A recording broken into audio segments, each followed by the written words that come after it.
town of Trujillo, about a 3.5 hour bus ride from Madrid. Just a quick note on the bus ride, I would recommend that you rent a car, especially if you're going into these more remote areas. The bus station is about a 25-minute walk outside of town. It's not in the city, not even close, so it's a little bit cumbersome to schlep your stuff to the hotel. This gives you a feel of what the city, the town looks like, the newer part. Now we're getting ready to walk into the older part. This is the main plaza. The local town hero is going to be Francisco Pizarro. We don't know much about Pizarro from our history, but if you're a Spaniard, you know that Pizarro was an important conquistador for Central America. Back in that time, they would bring back the wealth and prosperity to their town and build themselves nice little palaces. He was also known, Pizarro if you will, for marrying a princess, an Inca princess. And she came back with them and they had some children. I believe that they lived in this town with their kids. This is the San Martin church. So apparently the church owns a good percentage of this town. Don't know what percentage, but they own some parts of it. You're going to see, I mean, this is hundreds of years old. I mean, Pizarro was in the 1550 time period. And before that, in the 8th and 9th century, this area was under Moor rule. And hence, this is a Moorish castle. This is a nice little view of the old town directly from the top of the castle, looking down.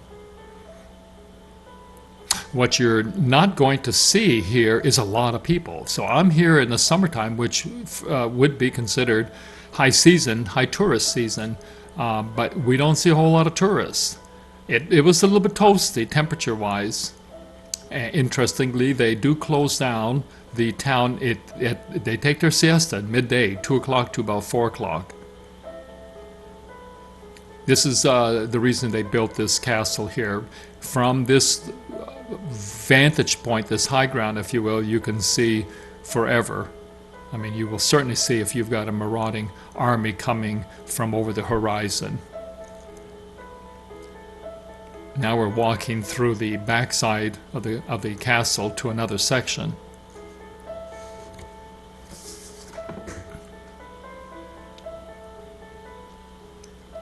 Some of this is still inhabited by owners. There's a hotel at the top where the castle is that you can rent.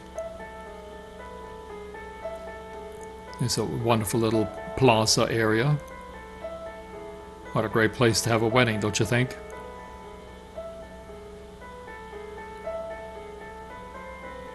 This is an olive tree.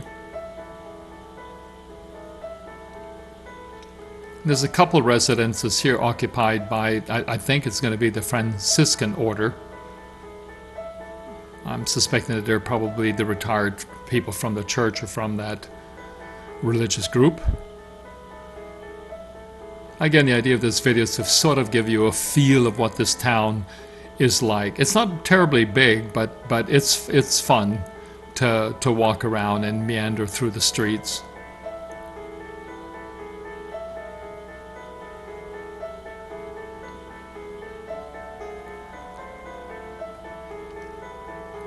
And this will take us to another part of the exterior. Here you get a little bit more of a view on the outside of the castle, of the fort. Very foreboding structure. There are some trails that go for quite some distance. There's a couple other ruins off in the distance. You can't see them with this camera angle, but so you can stay here and take in a few hikes through the countryside. It is a little bit barren, you'll have to admit. It's not as if there's a lot of tree covered. So one does feel exposed.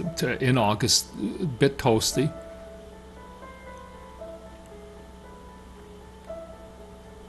That's a Moorish well. So not only were they able to fend off the armies, they also had and maintained their water supply.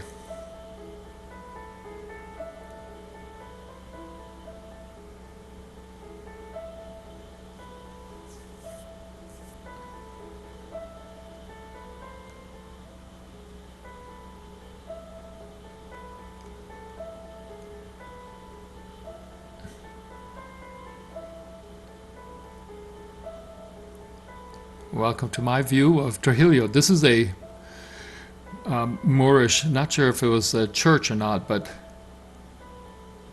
thanks for